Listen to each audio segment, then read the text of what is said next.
Righty-ro, everybody. Righty-ro? I don't even know what that means. Welcome back to the water cooler. Hope you've got a mug of damn fine cup of coffee or a little paper cup to get some cold water while we're sitting here, shooting the breeze, shooting the shit, BSing a little bit about movies. I'm your host for this sojourn into the 15 minutes of movie memory madness from the Hollow9ine Network. My name is Dave the Klone, and we've seen each other around here before, haven't we? Yeah, we were talking about the Mothman prophecies, and we've been talking about movies like Strange Days and Memento, and it's always fun to have these little moments to take a break from the madness of today and look back on the movies we remember of yesteryear, or even yesterday, for all I know. Who knows? There's no real criteria as far as the time frame we look at here, but I think the fun of this show so far, for me at least, has been the idea of looking back at movies that have been part of the lexicon, each of our own personal lexicons of cool, for quite some time, and today will be no different. I hope you're ready to strap in for the ride. Going all the way back to, say, 1991, it was the year that Ted Demi's Silence of the Lambs film was the talk of the town, the rave of all things movie-going, won a whole bunch of Academy Awards, and because of this, all kinds of Thomas Harris characters were becoming repopularized in pop culture. Of course, I'm talking about Hannibal Lecktor. And while Anthony Hopkins may have taken home the Academy Award that year for portraying Hannibal Lecktor on screen, it suddenly brought to the surface again, for those of us who missed it or who may have only been 6 years old in 1986, the Michael Mann prequel, if you will, or at the time there was no planned sequel, so at the time it was the first movie to bring Hannibal Lecter's character to life on screen. I am talking about Manhunter, starring William Petersen and Dennis Farina and Tom Noonan and Kim Greist and Joan Allen, and of course Brian Cox as the first actor to portray Hannibal Lecktor on the screen. This movie was pretty damn cool, but I gotta tell you, it's one of those movies that has gotten damn cooler as my time as an movie aficionado has gone on here. Definitely, when I saw it, it was because, once a movie like Silence of the Lambs hits and all of a sudden everybody's crazy over Hannibal Lecktor, and oh my god, I can't believe we've never seen this character before. Network TV at the time would then dig through their archives and start running things related to try to capitalize on ratings based off of the craze that was hitting the nation. So immediately, Manhunter made its way into the rotation on one of the stations that was pretty instrumental in my catching up, if you want to call it that, on movies that were maybe out before I was old enough to watch them, or had been out for, since before I existed on the earth, before my time of birth. And so Channel 11 WPIX in New York, when I was growing up, used to really be kind of like a sort of an education, like an info dump for me. A lot of times it's where I saw a lot of the horror movies that I wound up becoming, not necessarily overly obsessed with, but at least feeling like I now earned my way into the cool club that a lot of my friends' older siblings were in because they saw these movies in the theater, and also movies that I'd hear my parents talking about, or my mom and my grandma were talking about. And so, in October they used to run Shocktober. Anybody who's a long-time Hollow9ine fan has heard me mention Shocktober in the past, and that would be where, like, every day of the week, that was the thing on Channel 11. It would be an 8 o'clock movie every night that would then dovetail into the 10 o'clock news. So, if I was diligent enough and got my homework done in time, come 8 o'clock, I'd be in my room just watching movies. And it was before cable, so clearly they would be usually edited for content, but that was maybe the beginning of the era where things were lightening up in that regard. They got away with pretty much more than I would have expected looking back. And anything that was cut, you usually either I had heard from people talking about the movies what was supposed to happen there, so I kind of would fill in the blanks on my own. Usually curse words were either blanked out or like they used to overdub. I wonder what that job must have been like, to be the person who has to, like, every time, like, you're a buffoon instead of a bastard. You know what I mean? Just like some random guy at Channel 11 had to go into the booth like, oh my god, we're showing Manhunter tonight. Oh, quick, they say bastard at 5 minutes and 12 seconds and I gotta get in there and record buffoon. And it would always be a voice that didn't sound anything like the actor. In any case, this was a period of time where, I'd seen Silence of the Lambs. I had a good friend at school who turned out to eventually not to be such a great friend, but he was this kid who did a lot of commercials and he kind of became a pathological liar. No one really understands why or how that happened. I mean, in retrospect, a little bit of a rough home life, so they say that is something that kind of happens sometimes, is the sort of fantasy aspect of trying to hide from the truth of what's going on.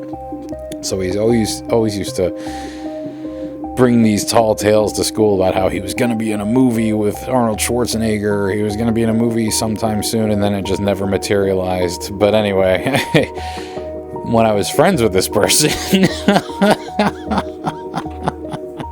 it was another source of material, like where I would see, he'd always have bootlegs. He and his mom would drive into New York to buy bootlegs of brand new movies that were still in the theater. But I just remember Silence of the Lambs being so big that, like, we made sure that, like, I had to watch it when I went over his house. And then, a day or two later, all of a sudden Channel 11 is like, the original portrayal of Hannibal Lecktor, Manhunter. They even actually changed the title, because this is based on a book called Red Dragon by Thomas Harris. And in 2000, and I want to say 2, maybe it was even later than that. It had to be later than that. I'm pretty sure. I feel like I was already working at my old job at the time. Let's find out. When did the eventual remake of actually called Red Dragon come out? Which was much more, instead of 2002, it says. Oh, that's crazy. It was like right before I started working at my job. In any case, this movie sort of existed on its own because it was a different actor playing Hannibal Lecktor, and it was sort of also the pre-CSI days. I imagine that one of the reasons that CSI, the original CSI, eventually had to be called CSI Las Vegas because of all the CSI spin-offs. Pretty sure that this movie is a huge reason why William Petersen was the main character on CSI. In fact, on the Blu-ray, shout out to Shout Factory, the Blu-ray of Manhunter, there's an interview where they're talking to William Petersen, and he mentions that at the time that this was being made, Michael Mann, the epic, famous, and uber talented auteur, Michael Mann, was shopping around his script for Heat, I think, which was originally made as a TV movie under the title LA Takedown. And I think at the time in this documentary interview on the Manhunter Blu-ray, man, I am all over the place on this one, right? William Petersen mentions that Michael Mann was looking at him to possibly play one of the two leads in Heat. So I almost feel like Manhunter may have been a little bit of a dry run kind of situation there.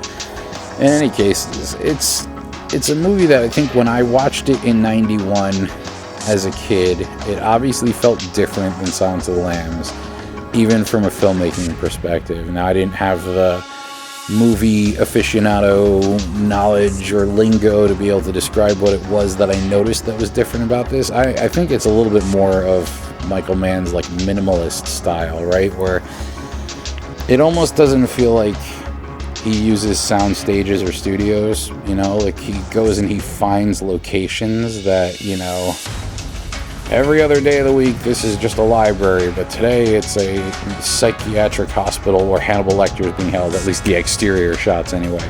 You know, like he finds really interesting, like there's a bridge, there's a scene where after Will Graham, so like the character that William Petersen plays in this is FBI detective, FBI investigator, FBI agent Will Graham, which we don't see in this. This happened off screen before the movie started. He's the guy who brought down or who caught Hannibal Lecktor, but it's alluded to that he was very badly injured in the process and actually also spent time in a psychiatric hospital because he had become so close to Lecter that he was sort of thinking along the same lines as Lecter. Like he got so into the mind of the madness that it was almost like he was having a hard time getting out of it. In the Red Dragon film from 2002, we actually see a cold open sequence that portrays what we only hear about in alluded to dialogue, which is another hallmark of Michael Mann films, you know. Very famous for him trusting you to pick up what's going on based on what the characters are saying, not necessarily 100% on what is being shown on the screen. You know, like he's showing you the story of this movie, but if there are things that happen before this movie, you're not going to necessarily get flashbacks. You know, it's not going to be super stylistically filmed cold opens that then smash cut to black and then the movie title comes on and then there's kind of like a artsy credit sequence. This is more just like it's like straight filmmaking, you know. And so I guess I didn't have a way of describing that at the time, but I could tell that, okay, this one's very different. And I felt like that was much more common in movies that were from the time, the era right before I was born and just after I was born. You know, this movie, you see a lot of the famous Michael Mann color palette scenes in this. You know, there's a sequence where he's working with a forensic investigator to examine a note that was found in Lecter's cell written on toilet paper, and they're kind of like using different spectrums of light to try to like see through felt pen that was used to write over ballpoint pen. And that whole sequence, like everything's red, it's lit red, everybody looks like it's almost like a black and white, but red and white, red and black outlines. It's very cool when it works, you know. This I feel like is also very famously used in like Heat. You know, there's a lot of scenes that are all tones of blue. But other than that, when it's not like that, like there's a scene where he's, the whole idea with this movie is that Graham is being brought out of sort of retirement to help the FBI catch this new killer being called the Tooth Fairy, but he kills on a lunar cycle, and he's a serial killer who kills, and he's a family annihilator, as one of the podcasts I listen to is often want to describe certain criminals as, and he murders entire families, and pretty interesting concept, and especially the way it's portrayed. Tom Noonan being the actor playing the Red Dragon, or the Dollarhide. Francis Dollarhide is the killer's name. And in the book, which they don't do in this Michael Mann movie, the character has a tattoo of the Blake painting of the Red Dragon on his back. And I think it's sort of like there's something about that piece that he identifies with, and he feels that when he murders these families, he's transforming, and he's transforming them. I remember being a little kid and hearing stuff like that and going, well, I don't understand. Like, why do these guys think that this is transforming them? Like, obviously they still know they're a person, that they still have to use a gun or a knife to kill somebody. The fact that they have to, like, manipulate them it was sort of like, I wasn't even open to it to understand that it's just a movie, or that that's how a criminal mind might work. But definitely in the same realm of messed up that, like, the Buffalo Bill character in Silence of the Lambs was. But everything about the way it was filmed, you could kind of see some of the Miami Vice-ness of it. And the movie holds up really well, except that, as you're watching it, the technology, all the things really are sort of a time capsule movie. Everything's very set.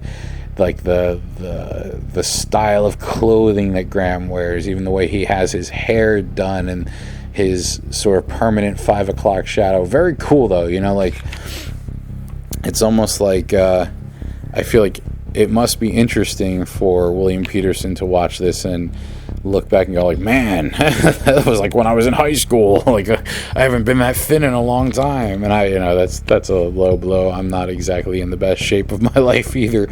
But it's always... And it's also the fact, Dennis Farina plays Jack Crawford, who's the FBI director who brings him back in. And I think his character is actually played by Scott Glenn in the Ted Demme Silence of the Lambs film. But, Dennis Farina is no longer with us. It was actually famously left out of the in memoriam section of the Academy Awards the year he passed away. So this one podcast I listen to often refers to when that happens to an actor as them getting Farina'd. But, he's somebody who, when you watched him throughout his career, and I don't know, maybe it's a little unfair that this happens to actors and that it's something that we notice out here in audience land, but as these folks age, there are times you'll watch a movie and be like, man, that guy looks like he got hit by a truck, what's going on? And then you watch a movie like this and be like, dude, this was his peak. Oh my God, that's pretty wild. But yes, pretty cool movie. Like, definitely treated differently. The way Michael Mann treats things, it's almost like the way he treats being a thief in Thief, the highline criminal experts, in Thief and in Heat, where it's like these guys know stuff the rest of us don't, and they're sort of the same as somebody who's got an engineering degree being able to walk in and design a building and build in the info systems and infrastructure of a building. Graham is able to get into the mind of a killer and be able to help the rest of the law enforcement try to at least understand enough to be able to try to catch the guy before he does this again. And one of the things I think William Petersen was brilliant in doing in this movie is being able to portray the struggle of allowing himself to go into that place of darkness, and then always being cognizant of what it was like to fall too deep into it, and always make sure that he has a lifeline to be able to get back out. And Farina is kind of like, he's an interesting, his take on the FBI director, much more kind of cool and slick than Silence of the Lambs was. Silence of the Lambs is much more preppy and buttoned down, and this is almost like Jack Crawford knows he can unleash Graham like a dog off a leash to go and sniff out where this guy is going to go and how they can stop him before he annihilates another family. And it's kind of a cool, there's like a buddy cop feel about their relationship and their back and forth. And watching the way Graham interacts, like Graham, to me, as a kid, I think I watched this movie thinking there's going to be certain aspects of the way this guy carries himself that we all reach a point where we suddenly know we're adults. You know, Graham has a level of confidence where he can tell people to shut the fuck up or back the fuck off, you know. Like at one point later in the movie, when things have been kind of going on and they don't have leads and they're starting to wonder if they're going to have to wait another month because the guy kills on, you know, according to cycles of the moon. And I think, like, Crawford says to him, you know, look, it's too late. You know, let's just worry about next month and we'll be able to catch him. You know, we'll have a fresh crime scene. We'll get more clues. If we don't stop him this time, if he gets his next victim, we'll be ready to catch him next month. And I remember Graham turns to him and goes, hey, listen, man, you called me out of retirement to do this. So until then, we take this as late as I want. I tell you when it's too fucking late. And there's something about the way that interaction happened that it's just like, wow, dude, this guy's badass. But he's also very vulnerable, very broken. He's got scars from where he was injured during his capturing of Hannibal Lecktor. And every once in a while, there's a scene where he'll be looking in the mirror and looking, like, with his shirt open and looking at the scars on his abdomen. There's even this scene where he's walking through the grocery store and he's talking to his son, and it's like his son is a young kid. He's got to be maybe like 12-ish, and he knows that his dad was in the psychiatric hospital, but doesn't 100% know why. Kind of the same way I'm watching this movie, and I get sort of what's going on, but not 100%. I do now, obviously, in my early 40s. All of it makes a lot more sense. And he's having to explain to him, you know, what happened. And it reminded me of the way my mom would try to sort of find a family-friendly way of explaining something really gross, you know? Like, I remember, like, she didn't know that I watched Silence of the Lambs at my friend's house. And when I came back and I was telling her that we watched it, she goes, oh, wow, so what did you think? And, you know, you say, oh, well, there's that part where he's dancing in front of the video camera. And she goes, yeah. And I'm like, did he, you know, one of my friends said he actually cut off that part of this woman's body. And that's what and she goes, no. He was hiding himself. You know what I mean? And it was sort of like the way that she phrased that. I was like, oh, God. I've recently watched Silence of the Lambs, and I realized that what my friend was probably talking about is there's a scene right before Jodie Foster gets Buffalo Bill, where she's kind of going through his house, and after he's answered the door and she's there, and he realizes that she's about to catch him. And one of the rooms she goes into, there is a skin, almost like a full body of skin on a dummy. And I think in that area, you see much more anatomical covering has been procured. So I think they imply that there are more victims than were known about during the hunt for Buffalo Bill. In Manhunter, he only really commits the 2 crimes. He doesn't get to kill anybody else beyond that, but he does murder other people throughout the course of the film in more of like a sort of unexpected, you know, like fits of rage. I mean, a lot of the characters that Thomas Harris creates, there is always sort of like a sexual dysfunction component to the killer characters.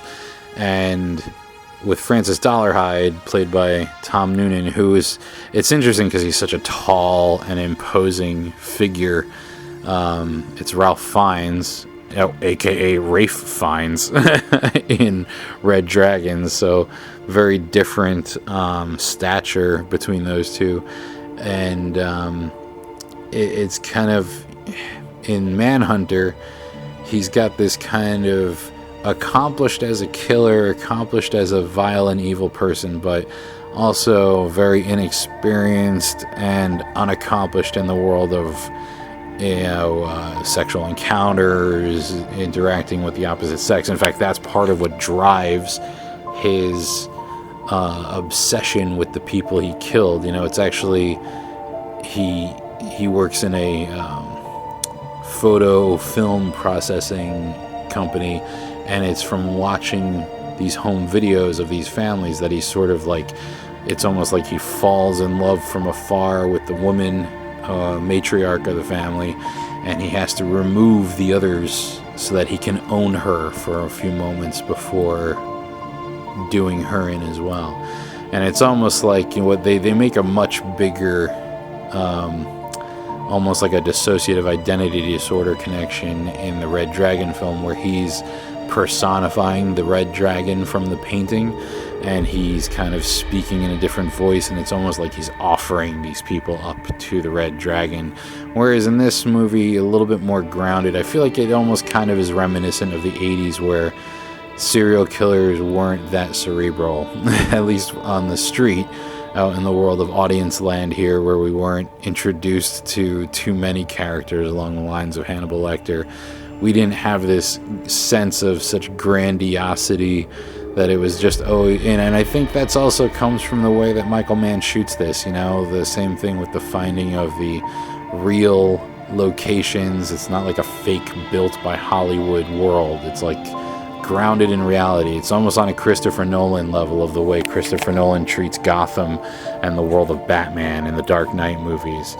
And so, I feel like it meshes better. It feels more natural for a movie like Thief or a movie like Heat, where it's just burglary and it's just robbery. It's not this like psycho-sexual driven, kind of sick, murderous kind of thing that the world of Thomas Harris's characters live in.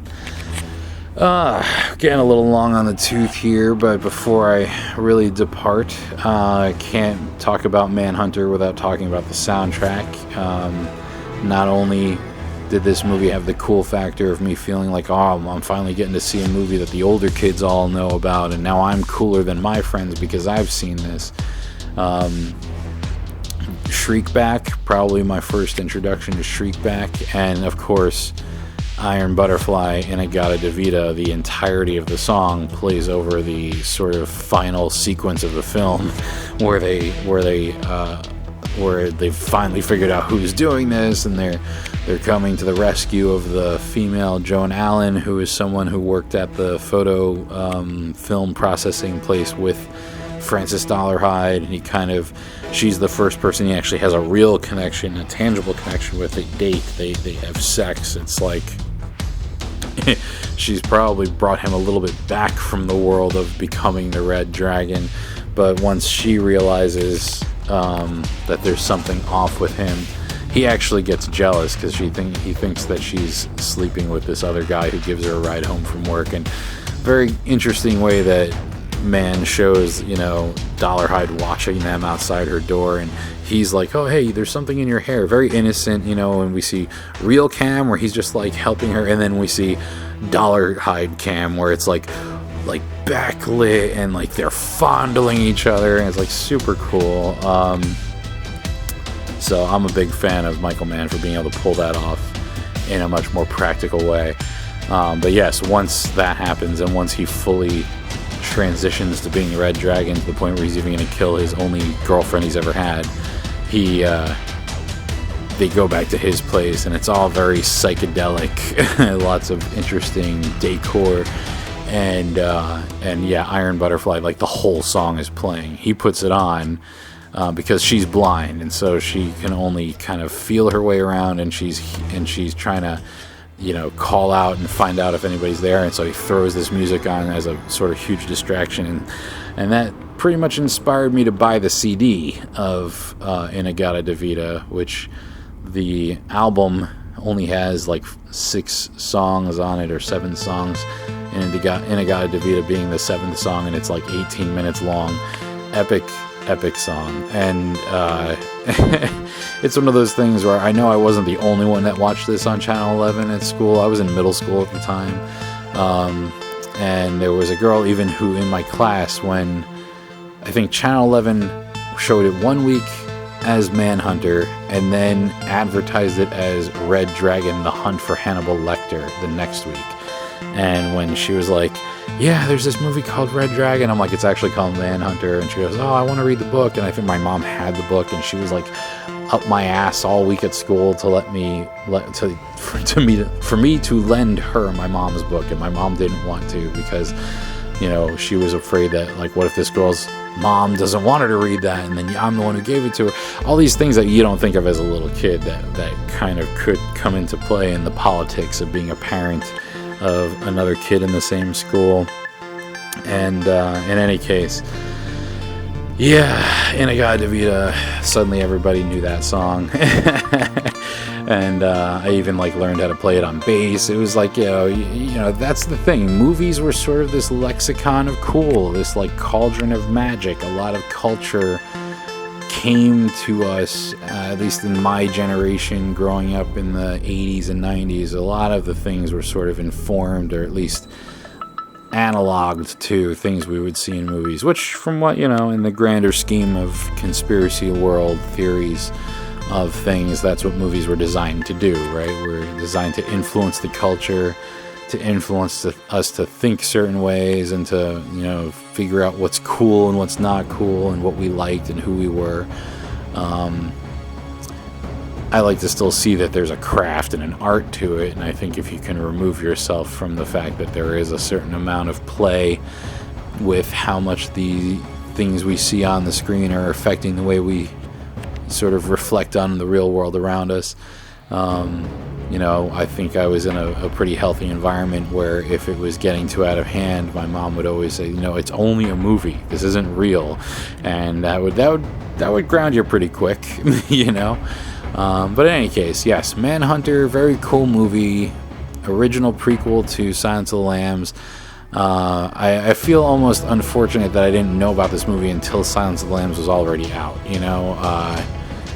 Definitely would have liked to have seen this first and then had seen Silence of the Lambs to kind of be able to feel like I was in that cool club a little bit, because Brian Cox, the way he plays Hannibal Lecktor, was really interesting, and I think it's unfair to see it after the Hannibal Lecter that Anthony Hopkins created, because there was so much sort of like, that was the beginning of this kind of nouveau in the 90s, like, it's cool to be crazy. I mean, you have to think this is like pre-Saw, pre-Jigsaw, I'm trying to even think, it's like around the time where most of the horror movie and sort of serial killer type characters were like the Jasons and the Michael Myers, and it was sort of like just this like emotionless monster representative of the slow, you know, approaching death that we're all going to face.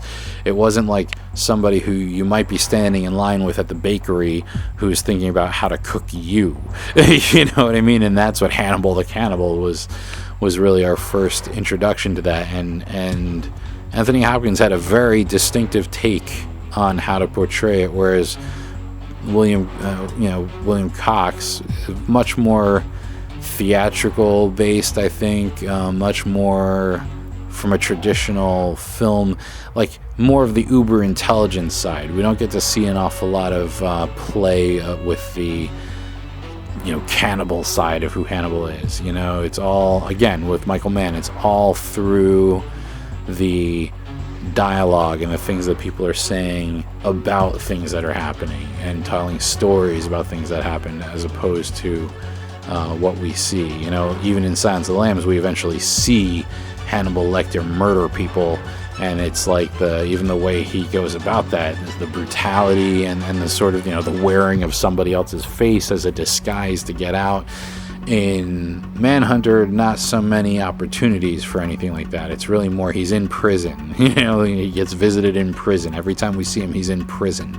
The only thing that, you know, sort of is supposed to show the criminal mind is the sort of the interaction, the correspondence between Lecter and the Tooth Fairy, Francis Dollarhide, and this sort of like system he comes up with to be able to politely suggest that he murder Will Graham and his entire family. You know what I mean? It's so different than the way Anthony Hopkins played it, but very cool. And I think it stands on its own. And I think if you're able to divorce yourself from what you come to expect with the, you know, and then of course they turned Silence of the Lambs into a trilogy, because you had Hannibal as the sequel to Silence of the Lambs, and then when they remade this one and made Red Dragon, they bring Anthony Hopkins back. It was some of the early days of the de-aging technology that we now see used in the Marvel movies, and you had Ed Norton playing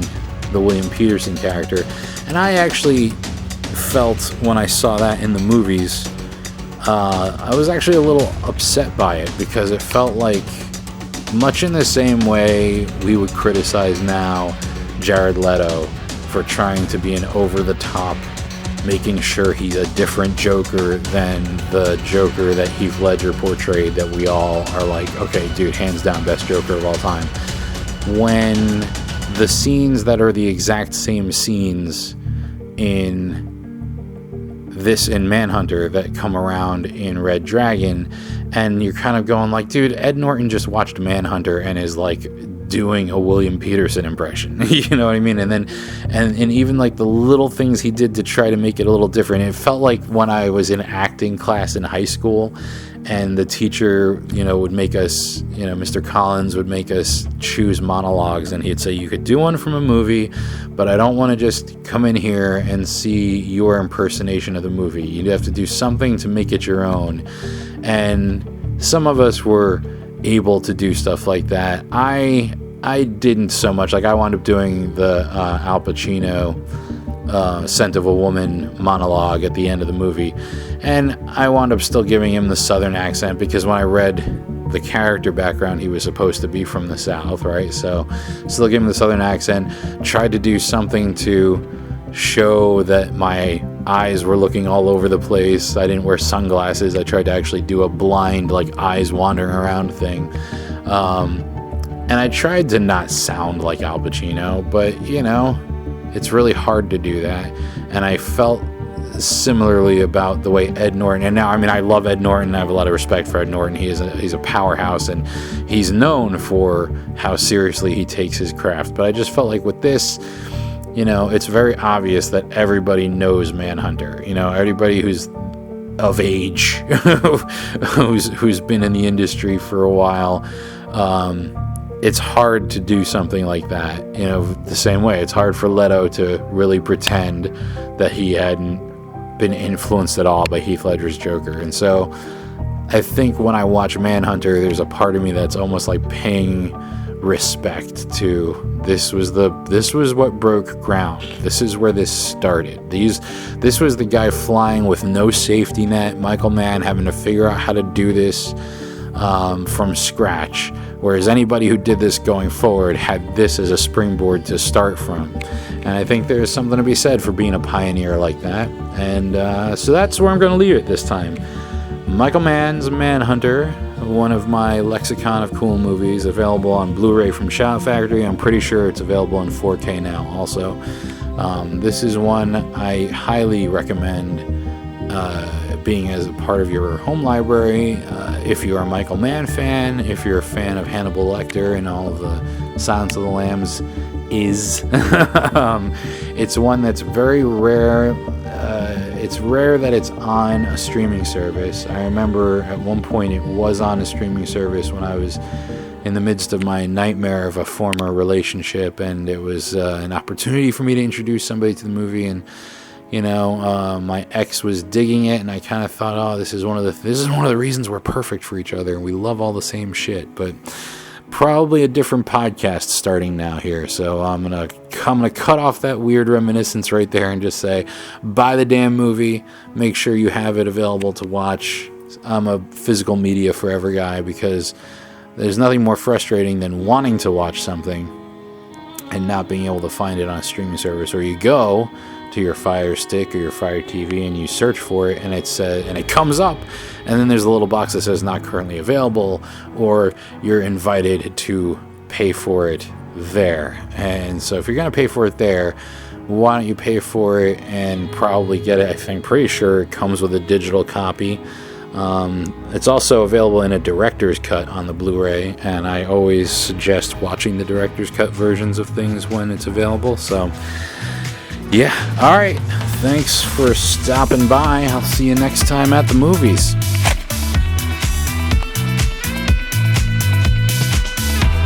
You've been listening to the Hollow9ine Network, bringing you the very best in fan-made media. That's the word hollow, the number 9, I-N-E. Find the Hollow9ine Network on Facebook. Follow us on Twitter, Instagram, and Snapchat. Rate and review us on iTunes, Stitcher, Google Play, or wherever you find your podcasts. Email us at hollow9podcast@gmail.com. Leave us your feedback. Join in the conversation and be a part of the action. Join in the fun. Hollow9ine.